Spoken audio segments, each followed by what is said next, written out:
Cabo Flats Jupiter versus Lena Dolly.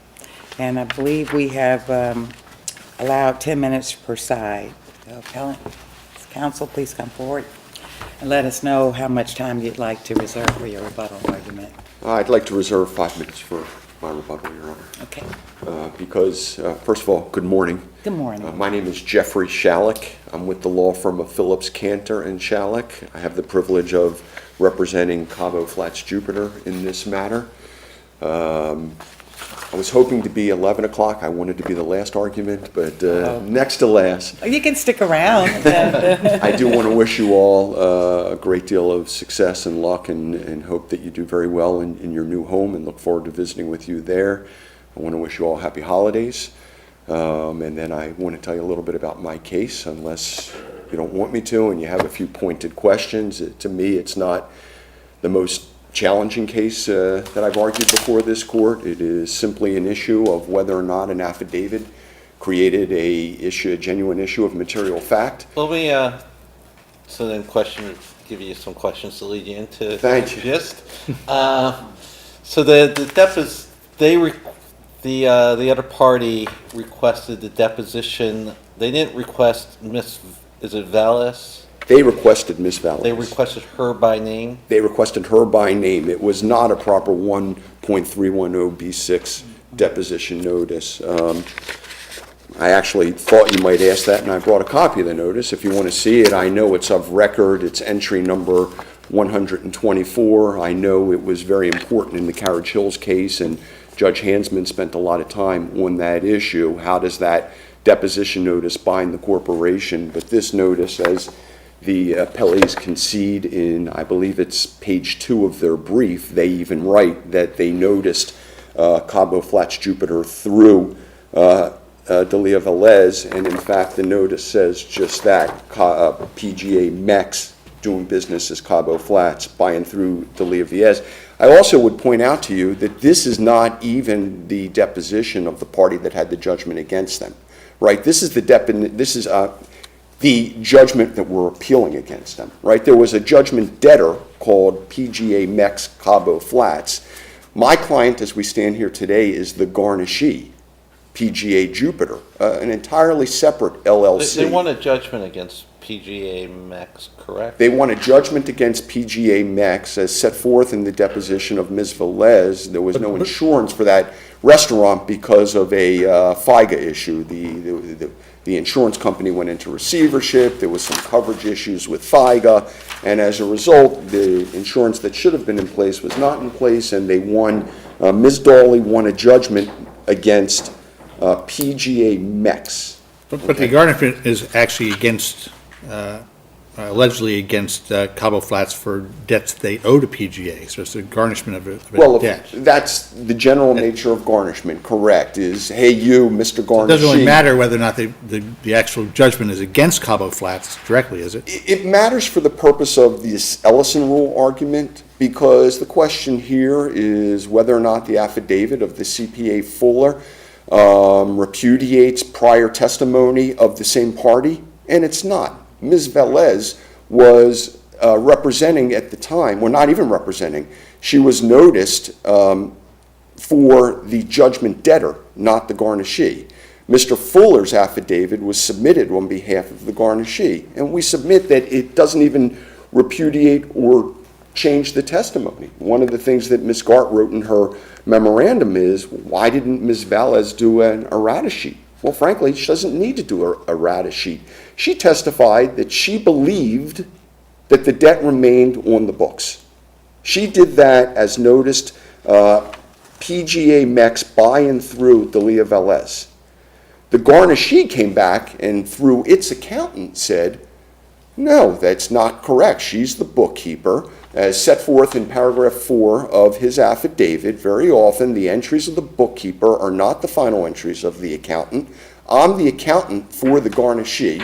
She has it wrong. The debt is not on the books of the garnishee. She explained that the liquor and the other small items were transferred over to the garnishee, but the accounting was done such that Mr. Giardinella, who had a large loan with PGA Mex, It was as if it was given to Mr. Jordanella to write off the balance of the loan, and then Mr. Jordanella gave it to PGA Jupiter as a capital contribution to a separate corporation, and as such, the debt does not remain on the books of PGA Jupiter. Now, the question here is, Well, let's go back to another thing. You're saying that a garnishee is not necessarily a party to an action? a garnishee is a party to an action, but it is a different party than the judgment debtor.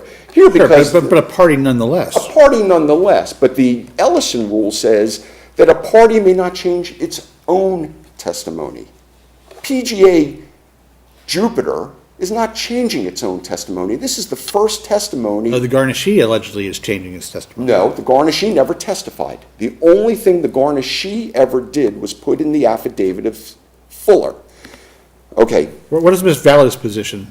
Ms. Valler's position at the time, when she was noticed, was the, in charge of the finances. Director of Finance. Right, Director of Finances is exactly right. That's a managerial position. It's a managerial position, 100% correct, and she was brought on and noticed through PGA Mex, which was the store, and just to put it in perspective, it was right here, I believe, on Palm Beach Lakes Boulevard, or maybe up in PGA Boulevard.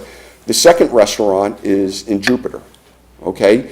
So they're saying that the Jupiter restaurant owed money, a separate corporation owed money to the Palm Beach Gardens through this transfer. And the accountant explained, no, it's not true.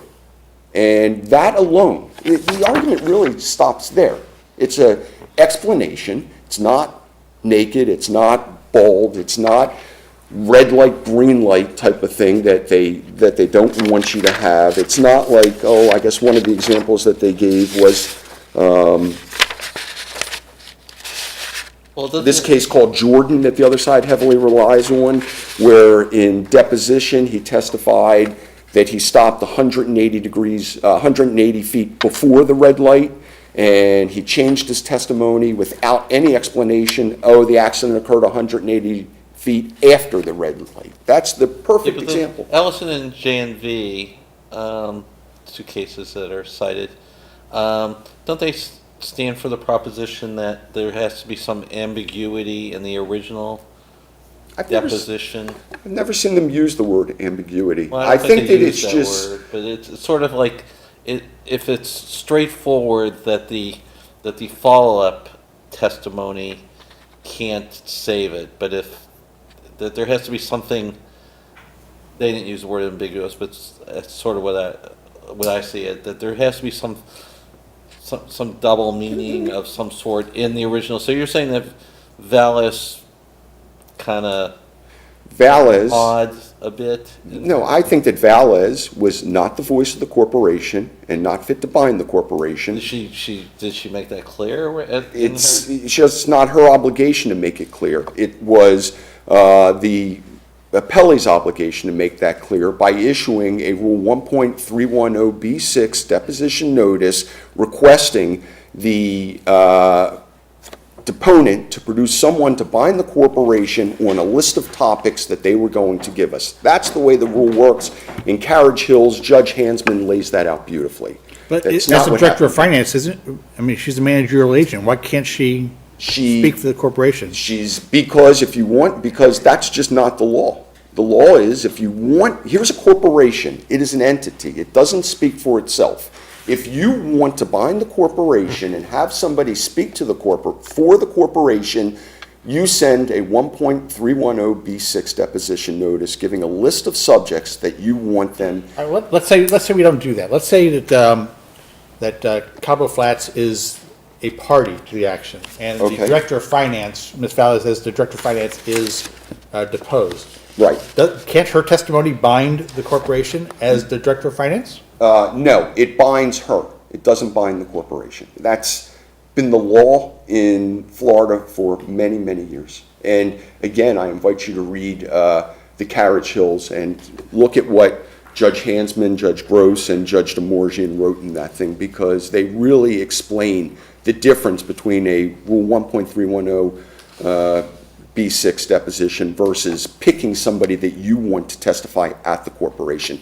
Yes, as Let's say it's the vice president of the corporation. I'm allowed to ask for anybody I want in a corporation. I can take their I understand, deposition. that's true, but let's say, they do let's not- say that the corporation produces Ms. Ballas, but she's the vice president of the Okay. corporation. Is that sufficient to bind the corporation? No.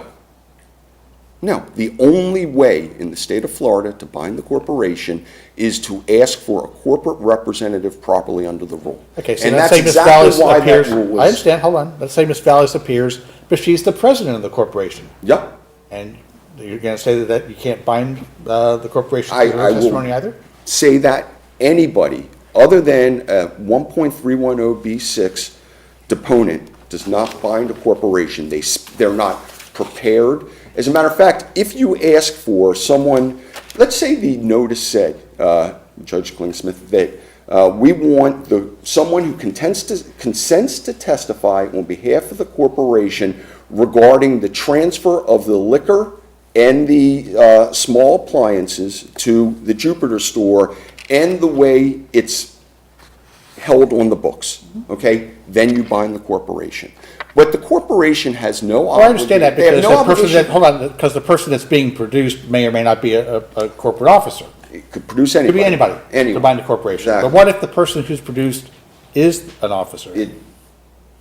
It doesn't bind the corporation. It's a statement of that person, not a statement of the corporation for the purposes of the law. Is that the argument that you made below and here in your brief? Because I got the impression that the only argument you were making was that Fuller's affidavit met the exception to the Ellison rule here. I was responding to Judge First's question, and obviously, I'm prepared and I understand that argument, and I wanted to respond to it. I think, Judge Taylor, that you're 100% correct. My argument in my briefs is twofold. Number one, this doesn't even fall within the Fuller exception because of the fact that the corporation never testified, and this is not a repudiation. It's not a change of testimony. It's an explanation. If it is a repudiation of testimony, then the explanation is certainly credible enough to create a genuine issue of material fact, and the judge erred in entering the order he did. Now, we don't know what the judge thinks, because if you read the transcript, Judge Marks remains quiet and doesn't show his cards at all at the hearing. And if you look at the order, all he does is circle the word granted. So we don't even know whether or not he was finding credible or not credible, or what his opinion was of the Fuller's affidavit. And as a result, this court has the right to de novo review and look at this affidavit. And this court Sorry, can see. you're getting into your rebuttal time. I know. I'm paying close I'm sorry, attention to the Judge. clock. So let you just save the remainder of your argument for your rebuttal period. I'm sorry. Thank you for your time. Certainly. Ms. Gart, morning. May it please the court, my name is Carol Gart, and I am privileged to represent Lena Dawley, the judgment creditor and garnisher in this appeal. And I have to confess, Judge Taylor, I was thrown aback also by the argument made as to what this corporate rep deposition issue that was not really argued. And to say that Ms. Valles, who is the corporate finance director for the Cabo Flats Restaurant Group, who was deposed as the registered agent of PGA Max, does not speak for the corporation, just completely misrepresents the rules of evidence. She's the corporate finance director. She was testifying about the books and records. There's no question that she was representing, that her testimony binds the corporations. Not only that, you don't have to have a corporate rep deposition in order to do that. And the reason in Carriage Hills that this court found that this 1.310 deposition was so critical is that the original deponent said, well, I don't know about this. It's my belief. I'm not necessarily on board with what the condo association said. So there were a lot of reasons, you're correct, Judge Forst, that there was ambiguity in the original sworn statement, and that's why you could possibly consider the later sworn testimony given in opposition to a motion for summary judgment.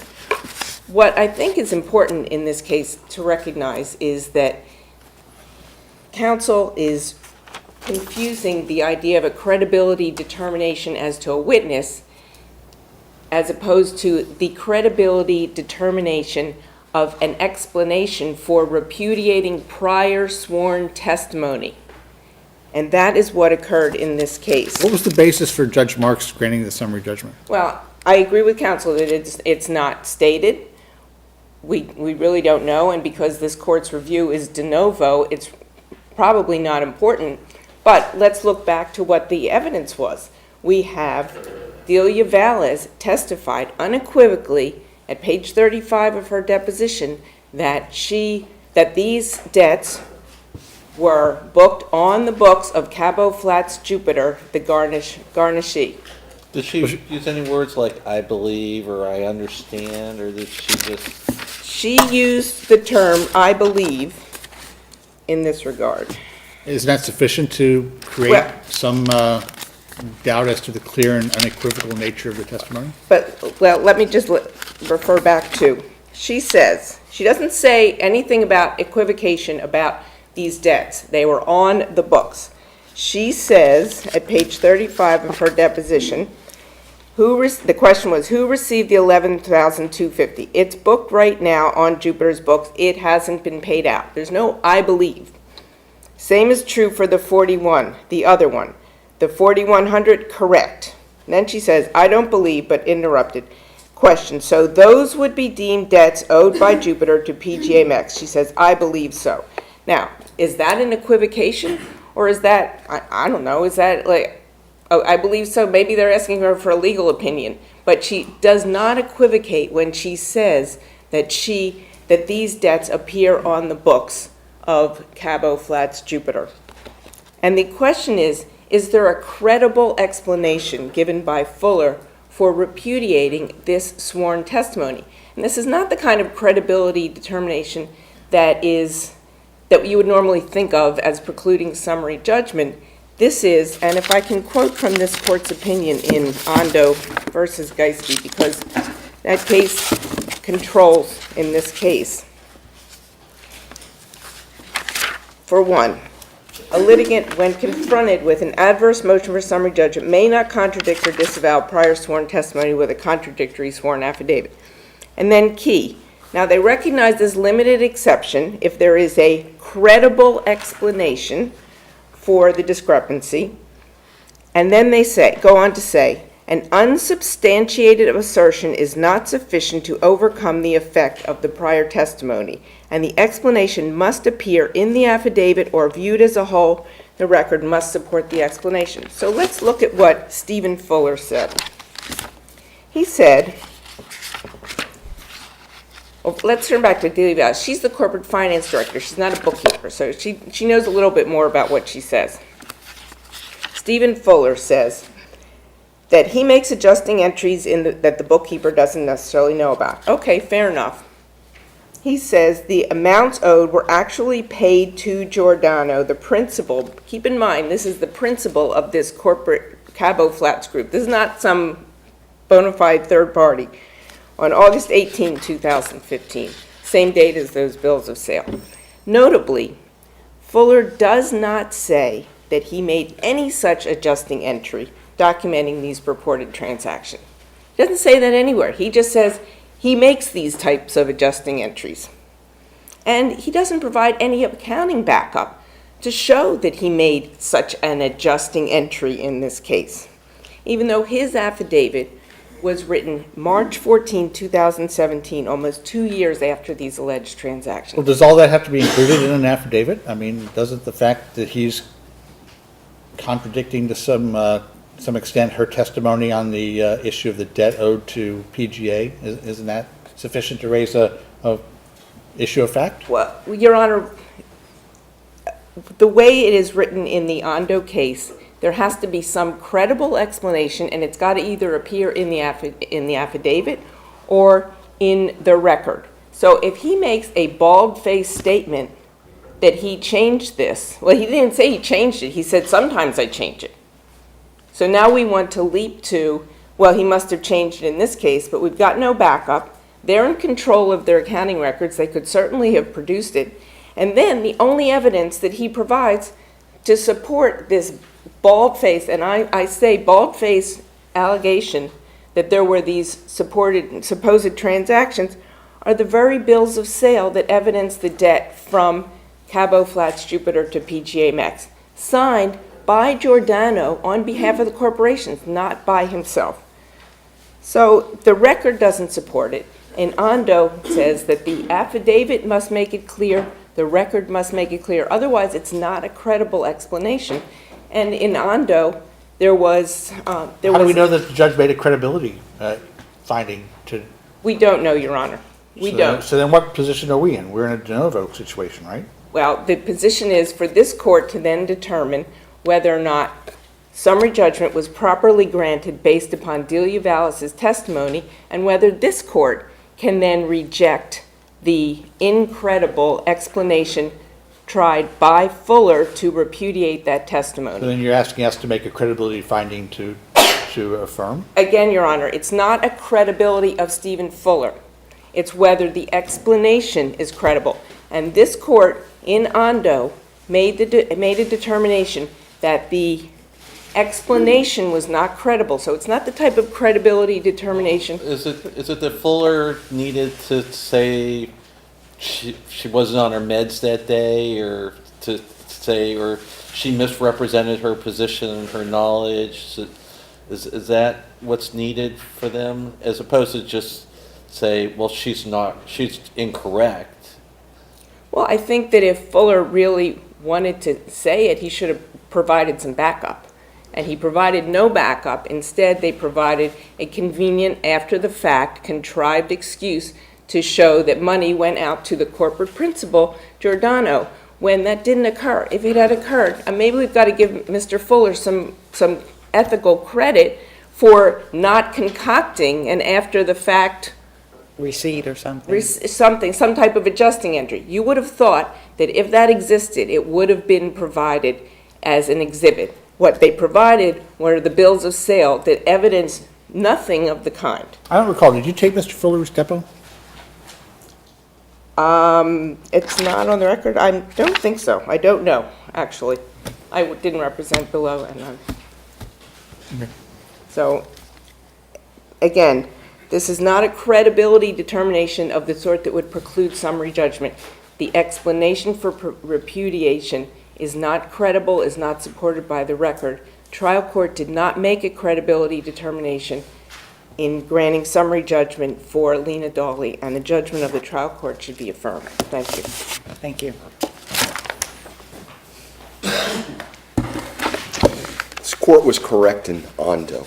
In Ondo, I believe the case was, this is the date that the doctor committed malpractice, and in subsequent testimony, she changed the date, and she gave no explanation whatsoever why the date was changed. It's the perfect example of red light, the light was red, the light was green. I want to read you a couple of quotes from Judge Hansman's opinion in the Carriage Hills condo case. He said, "This is not the type of red light, green light, bald repudiation or contradicting warning the extreme measure employed below, particularly when the witness is a person other than the individual who testified as the corporate designee.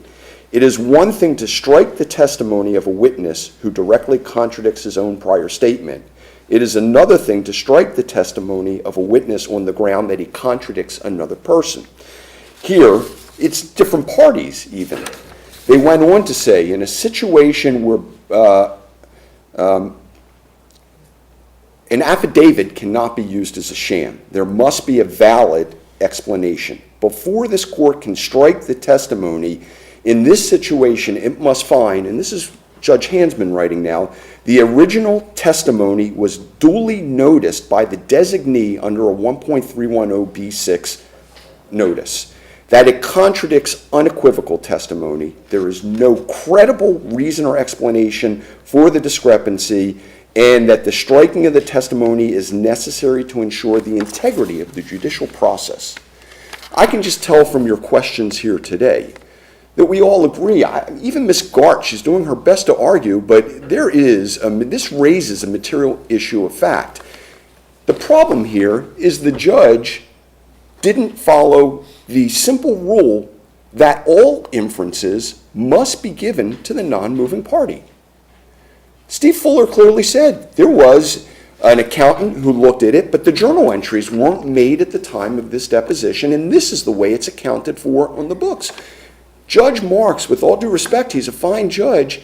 It's not his place at that moment to say, I don't believe that. It's his job to say, is that an explanation? Can that explanation be proven at trial? And if so, give the inference to the non-moving party. And he failed to do that. And therein lies the error. The error isn't whether or not it's a bald-faced contradiction. To this day, I still don't believe it. I don't believe, as we stand here today, I'll argue it, that the Ellison rule even applies here. You have two different parties. One party, Jupiter, puts in an affidavit. Is that a distinction that can't be, the fact that they're two different parties, is that the overriding distinction? Well, that and the fact that Ms. Velez said, as Your Honor clearly know, I believe so. She didn't say this is a fact, this is the way it's on the books. I believe so. She believed wrong. She erred. She made a mistake. She wasn't properly prepped and educated by an accountant after the fact as to how this thing is on the books. The accountant came in and explained it. And as Judge Klingsmith obviously understood, he asked, was Fuller deposed? No, Fuller wasn't deposed. No documents were gathered from Fuller. That credible explanation, that issue of material fact, was never even brought up in discovery or otherwise. No one ever had a chance to prove it. And to say that we have an obligation to put in the tax returns and all the accountant records on with an affidavit, that's wrong. We explained the error through an affidavit. The judge failed to give us the proper inference as he was supposed to do under the law. The issue of whether Fuller is correct or not was never hashed out through discovery. That evidence was never presented, completely and fully as it should have been to the judge, because the judge circled granted. Okay, anything further? Thank you. All right, thank you.